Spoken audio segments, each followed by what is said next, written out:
Welcome to this episode of the Customer Centric Retailing Podcast. This is Anil Patel, founder and CEO of Hotwix Commerce. In this podcast, we discuss e-commerce, omnichannel technology, pre-order management, brick and mortar operations, retail culture, innovation, and how all these elements come together to create customer-centric retailing. Join us to hear the brightest minds in the retail industry share their experiences and thoughts on the most relevant topics today. Hello, everyone. Thank you for joining us today. You know what? Today I have one more opportunity to talk to a leader at Kintec Footwear. This footwear has its own specialty. Like, they are not like commodity sellers, but take footwear seriously and very scientifically. So I'm really interested to have a conversation with Mitch. Mitch, thank you for joining us today. You're welcome. Thank you. It's my pleasure to be here and chat about retail and technology. Yeah, as a president of Kintec, which is a lot of responsibility. Tell us your journey, how in retail, how you started and got to this really very responsible leadership position. Absolutely. So I will make one minor correction. It's Kintec Footwear and Orthotics. So the custom orthotics are sort of the backbone of our business, and footwear came a little bit later in who we are and how we serve the greater community.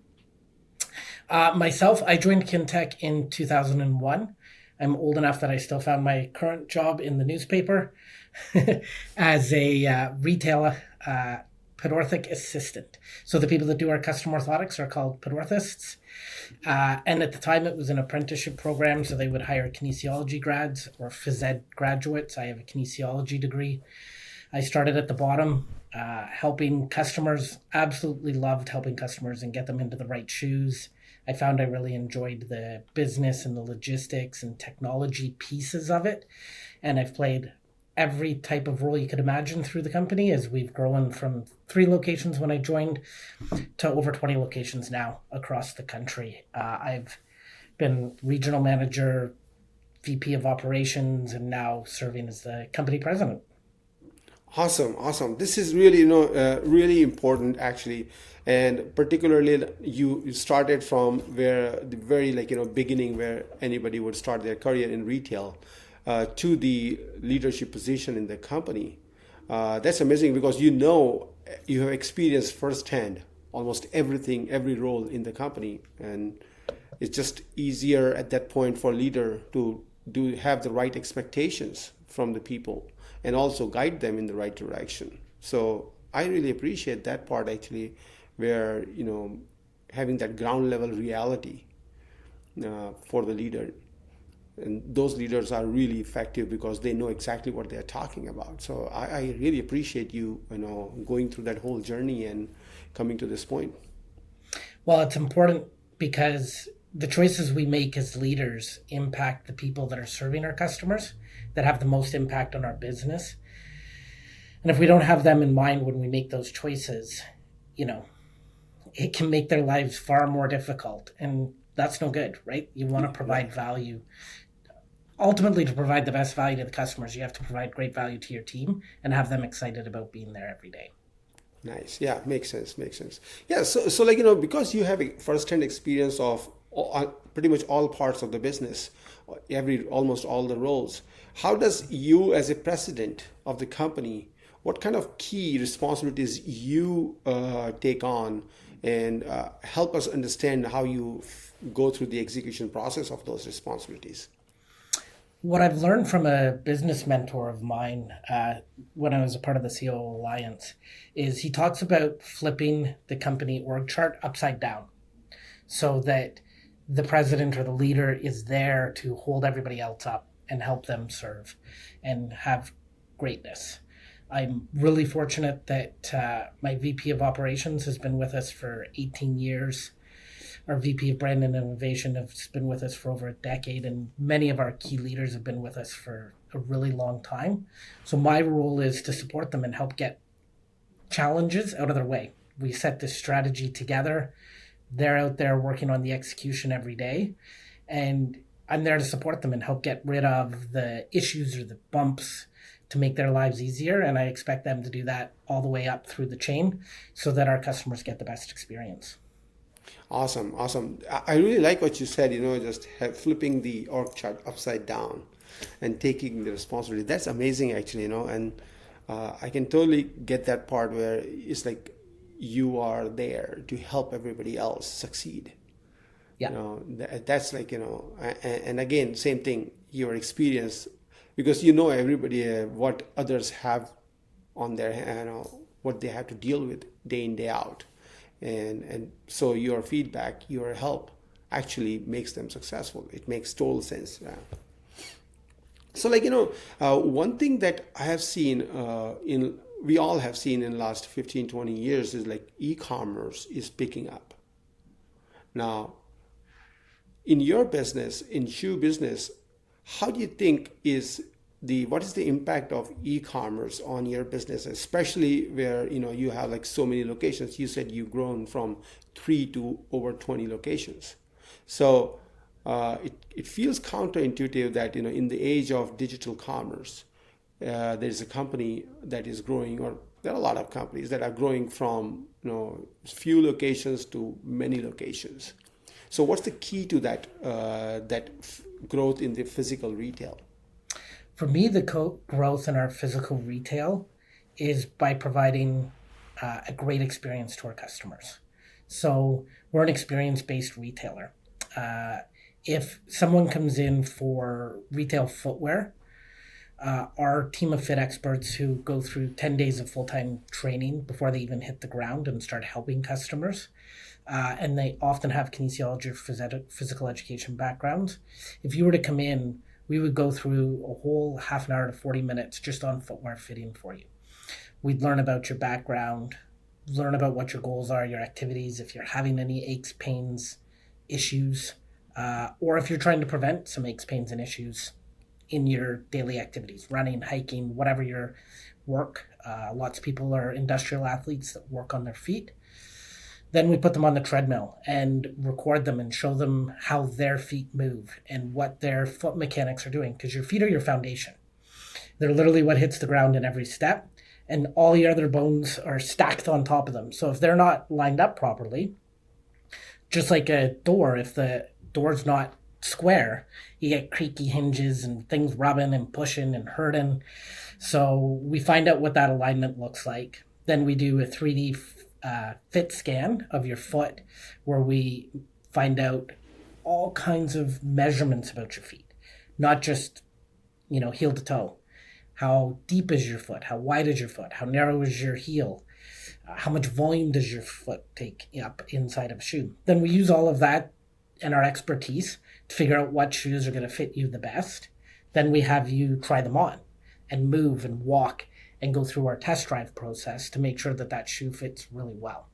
So when you're delivering that type of value-added experience, consumers want to come in. Our Vancouver store has over 700 Google reviews and is at like 4.9, which is not an easy score to get at that volume of reviews. But when you're delivering that kind of experience to a customer, people want to come into the store. Now, for us, e-commerce then becomes a support to our business, because then we can hit into omnichannel and start to deliver an experience to the customer where they want. Because the next time they need a pair of shoes in 6 months, 8 months, 12 months, that model might still be available and they might have a really busy life and they say, hey, can you just deliver that shoe me? I know it fits. I know it feels great. I just want another pair of those. And then sometimes the models change and they want to come back in and have that in-store experience. And my belief is meet the customer where they want to be so that you can deliver the best value to them. Awesome. This is great. Especially for the smaller sized businesses, and when I'm saying small, I don't mean that your business is small, but relatively speaking. Yeah, it is. I mean, everything's relative in life. Are we really big to a one-store chain? Absolutely. Are we really small to Walmart? Yep. So really, what I see is, I'm always amazed. I have these questions, right? That the retailers with all these stores that have such a big operation, like your operation, it's not small operation. It is complex. It is expensive to run such operations. Like your associates are skilled people. They are not simply, a school, college graduate or somebody on like a part-time job, but they are real skilled people. Now, that so my question is like customer would come in and get all that whole go through that whole process, maybe buy the shoe or may not buy the shoe, right? And then they know exactly what they want and they can go and buy with somewhere else, some other customer seller. Yeah, How do you deal with that? That's something I actually amazes me all the time. knock on wood, we're very good and very fortunate that at least for that initial purchase, very few people do that. Come in and get all the advice and then just go somewhere else.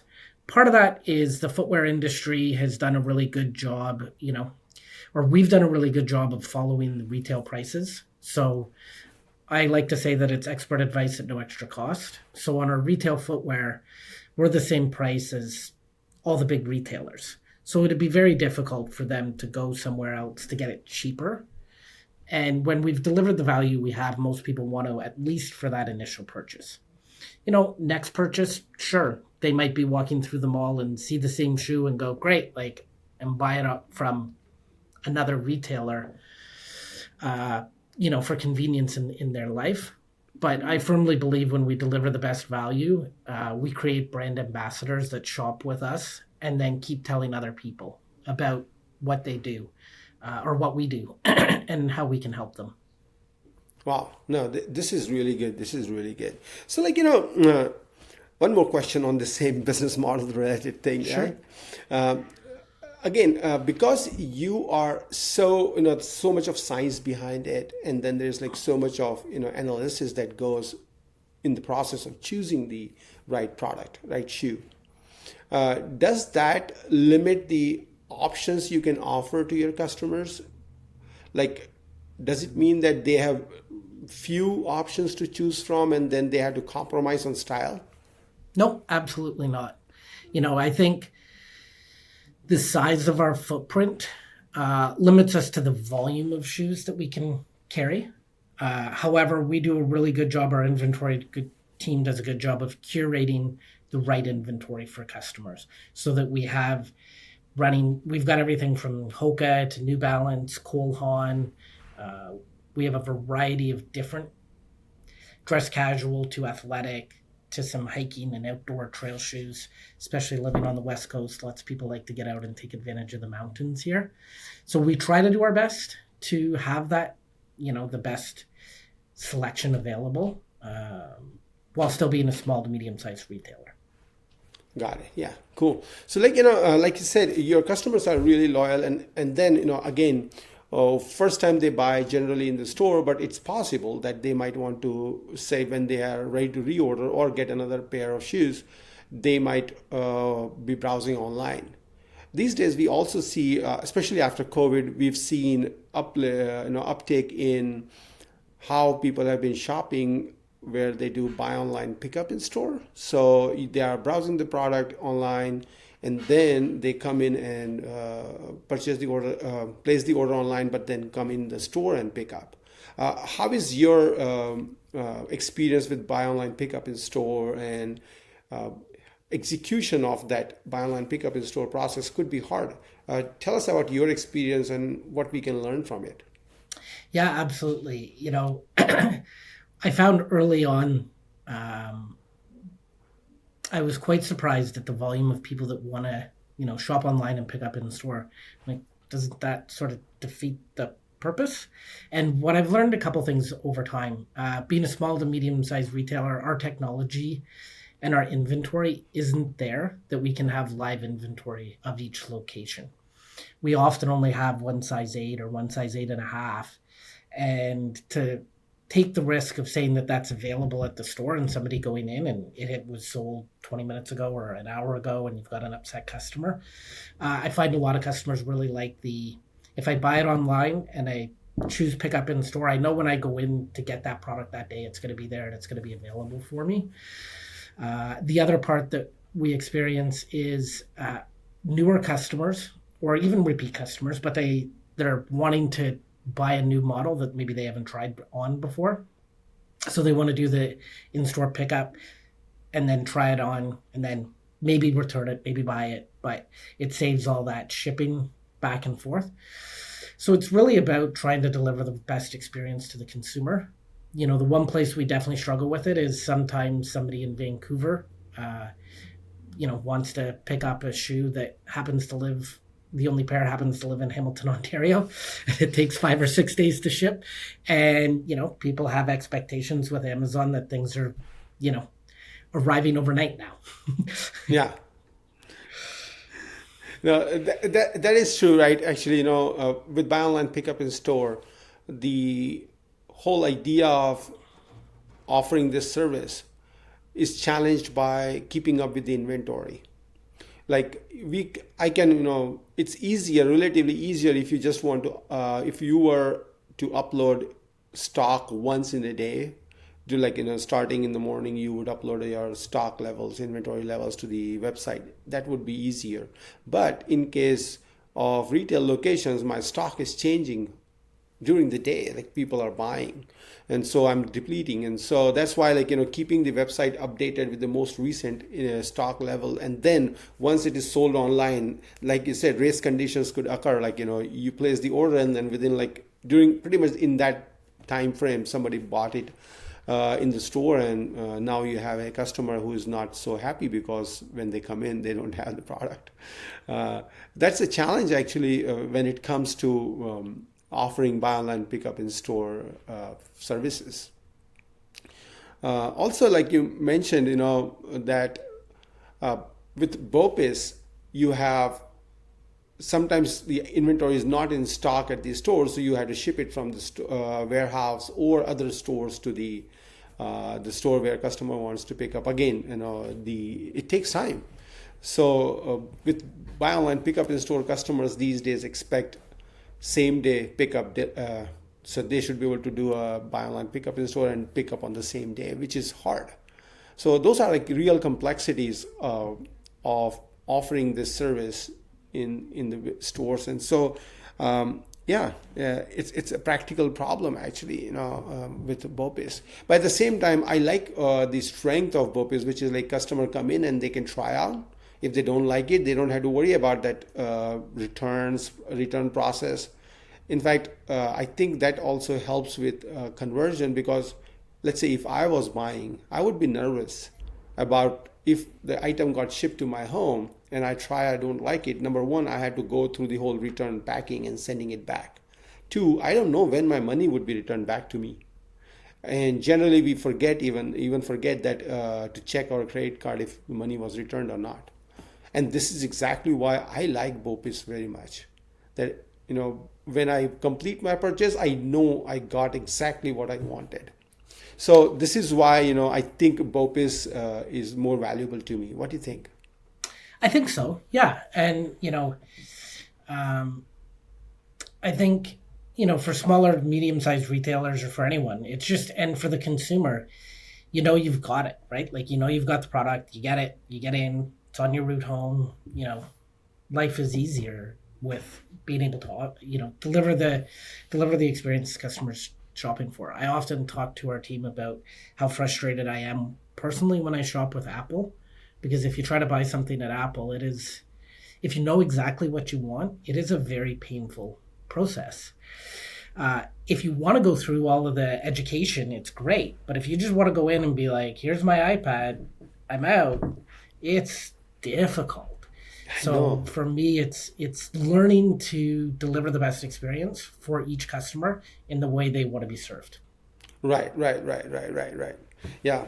So then, there's this other thing in the retail business that comes into play is supply chain. And then keeping track of inventory, keeping the right assortment and all that.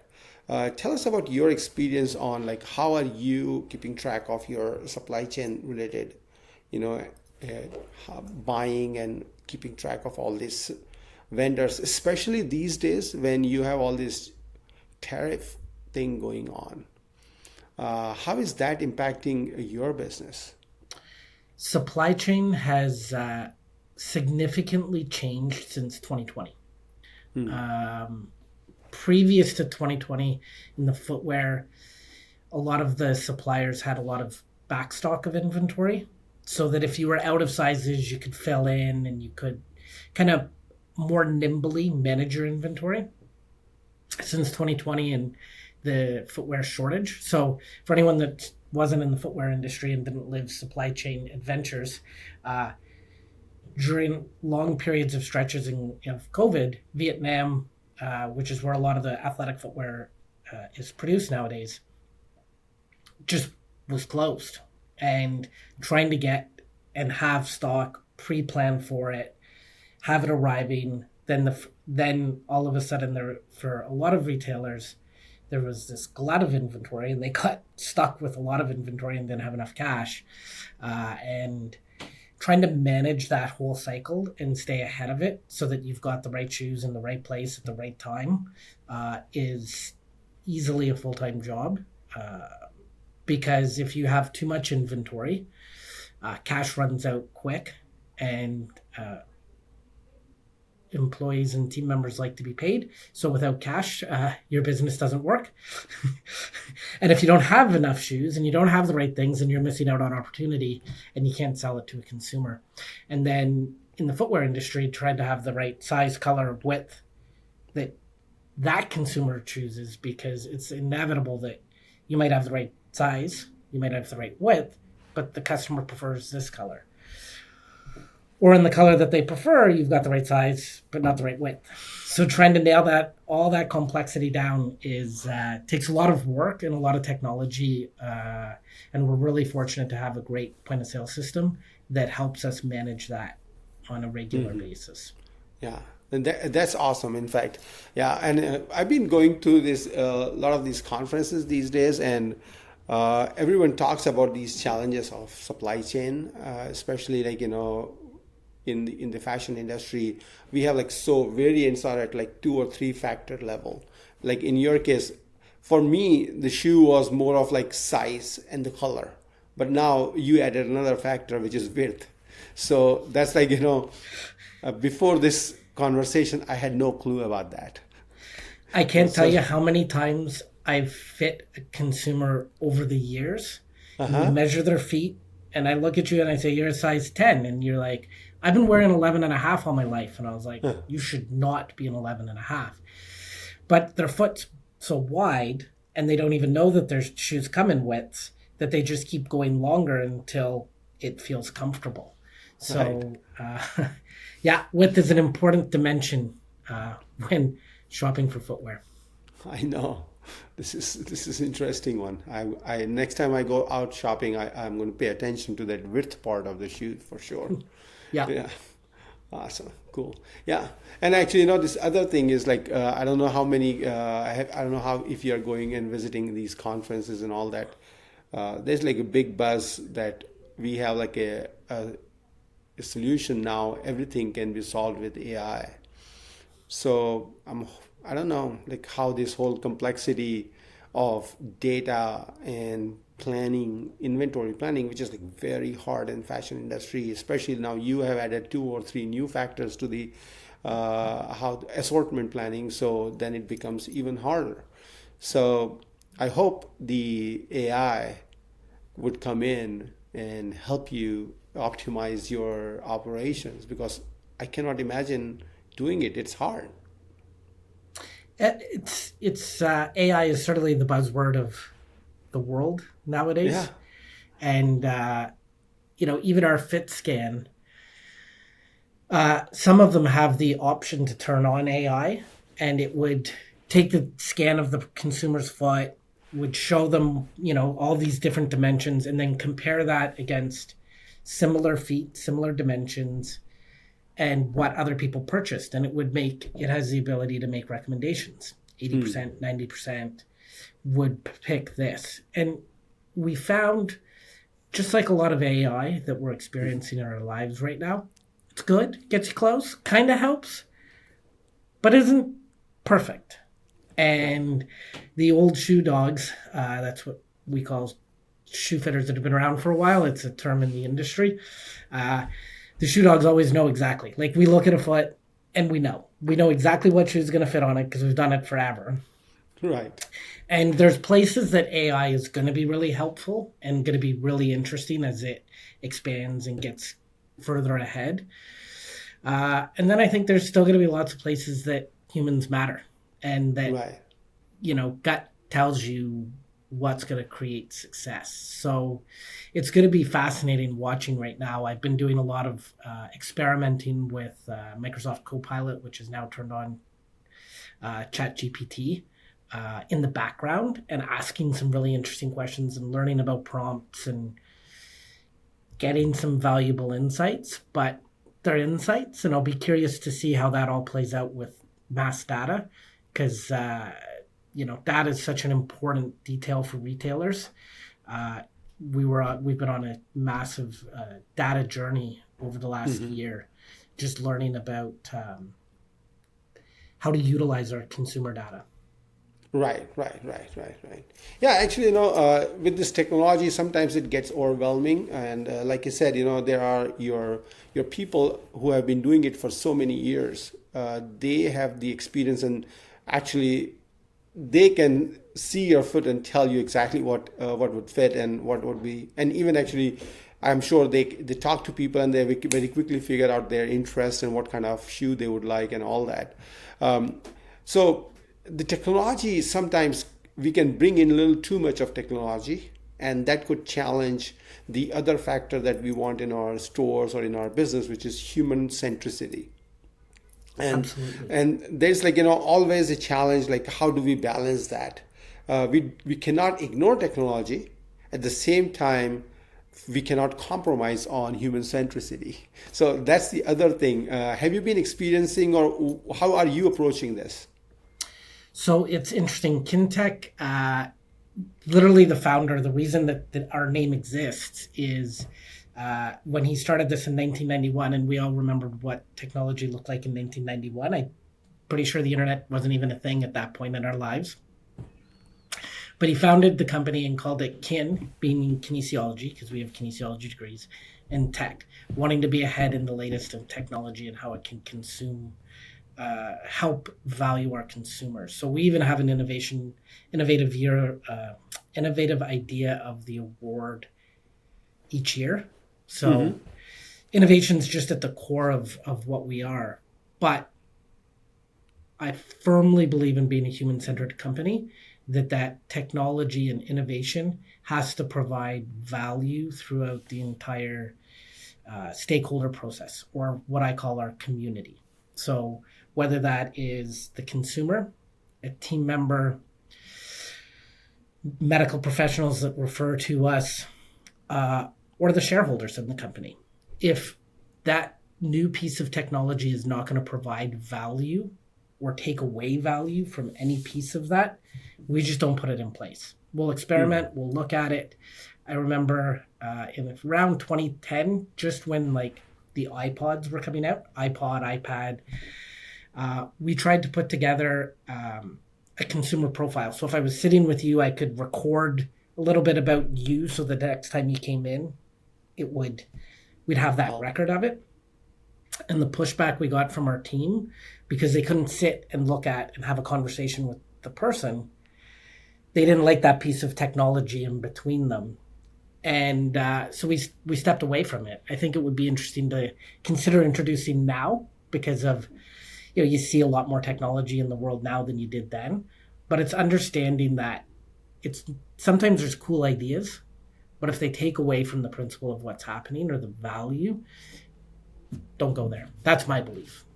Yeah, I agree with you. 100% agree with you. It's like, we always have this challenge. Like, if I'm going to have to work on computer while I'm sitting with you, then really that's a waste of my time or your time, because having that time, in-person time, spend that time having conversation, understand each other, work with each other, that is important. Then actually enter data in the system so it could be used at later date. And data entry is like, I don't think people in the field on the ground like that either, because they don't see any value out of it actually. Yeah, just an extra thing for them to do. Right, right. In fact, even I don't like it. Like, even in our project management and all that, how about all these could be automated? So I think, as the technology progresses, especially I'm looking forward to how AI can be of help to get us more collection of data could be automated, where a human don't have to enter data, but still it's captured. And I think your AI machines that have some level of AI in it, which are analyzing footwear and their feet size and all that, and then trying to come up with suggesting right kind of shoes and all that. I believe those technologies might add value in future in form of capturing the data. So even though your associates in store can really tell what kind of shoe would fit right for this customer, they might still help have customer experience the analysis part of the using machine, because it helps capture the data, which could be used again back by the merchandising team or supply chain team for planning and inventory and all that. Yeah, absolutely. Certainly having information about what size consumers are, get that graph right so that you have lots more size 8, lots less size 6. What are people's feet looking like? That is such an important thing to understand about your consumer. The more data you can understand about your consumer, the more value you can deliver as a retailer. Right, right. This is one other question that always comes up for me, is that as compared to digital commerce in the physical retail, in digital commerce, we a lot of times analyze cart abandonment or conversion rate, which is much easier to track, because if you came to my website and didn't even add anything to the cart, then I know that somebody was there, they didn't add anything to the cart. Then you added to the cart but not convert. But do you miss that in physical retail, or is that data even important in physical retailing world?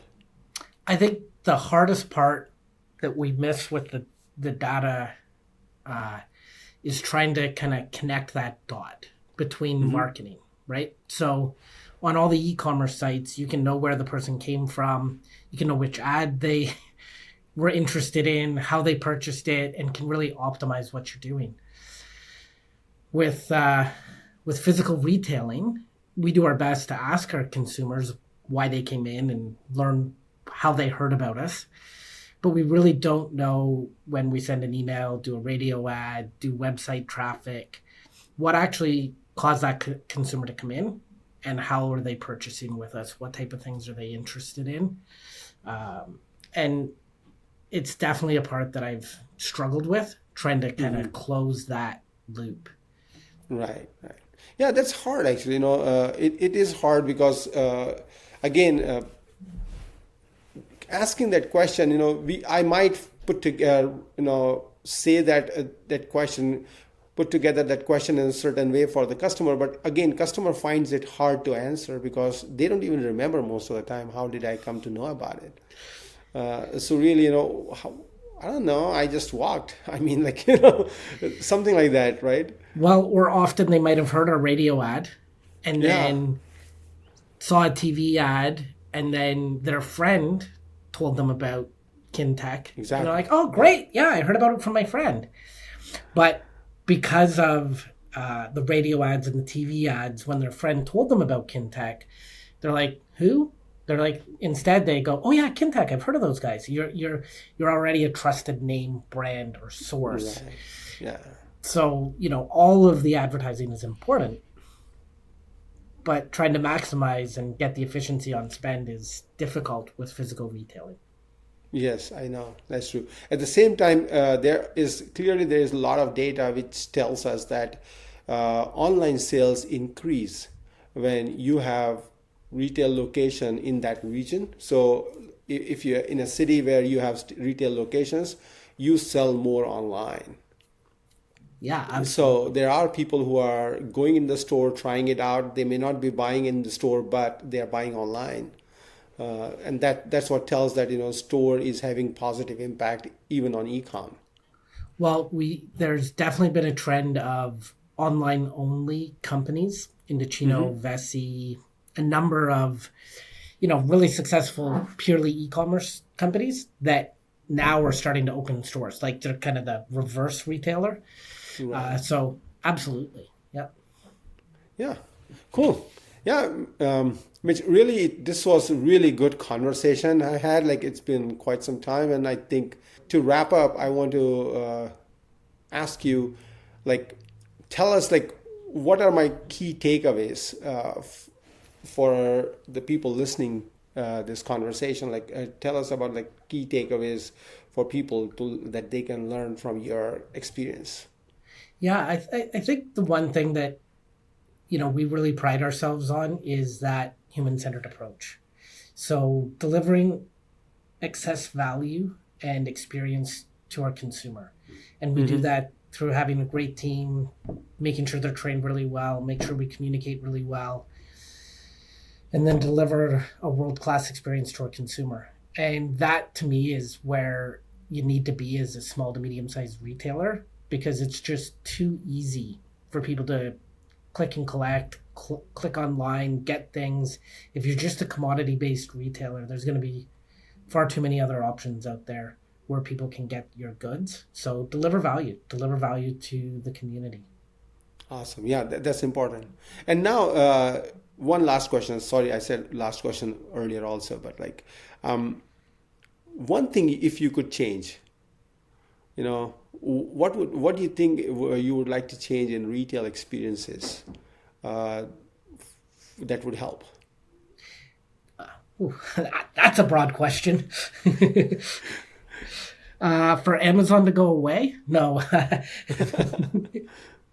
maybe that's a little extreme. I think I think what drives me the most crazy as a consumer are ridiculous policies in stores without the ability for the associate to make a judgment call.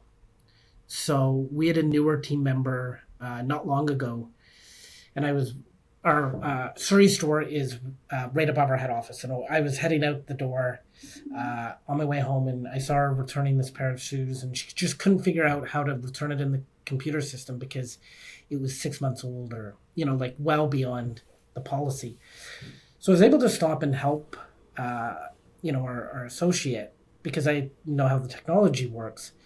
But I was so excited that she was returning a shoe for a lady that was in her late 80s, early 90s, that had bought all kinds of footwear with us, had health issues, so they were brand new. There was no reason we couldn't return that pair of shoes, and it was outside of policy. And her only question to me was, how do I physically do this? Not, do I have permission to return this? Because Wow. she had the ability to just make the right choice for the consumer that was standing in front of her. And in retail, far too often do associates get in trouble, get fired. Like they can't make the right call for the consumer that's standing in front of them. So if I could change one thing in retail, it'd be to empower people to just do the right thing for the customer that's standing in front of you. Awesome. I am glad I asked that question. I'm really glad. And you are you have so much experience behind you on this, and you started from the store, came and became president of the company. So whatever you are saying cannot be taken lightly. It's not. I cannot take it lightly because you know that there are people who will take advantage of having that extra authority where they can take best decision for the customer. But then, knowing all that, still you advocate for that level of autonomy for the associates and be able to be there for the customer, uh, you know and make the right decision. That's amazing. I'm really impressed. Thank you very much. I am really, really impressed with that. Thank you. Yeah, no, Yeah. it's trust your people, hire the right people, train them well, hold them accountable, and great things happen. Yeah, awesome. Great, Mitch. Thank you. Thank you very much for the conversation today. It was just amazing. Thank you. Thank you for having me. That's it for this episode of the Customer Centric Retailing Podcast. If you like what you heard, you can subscribe on Apple Podcast, Spotify, and Google Podcast. Please rate and review and recommend to a friend or a fellow retail fanatic. This podcast is presented by Hotworks Commerce.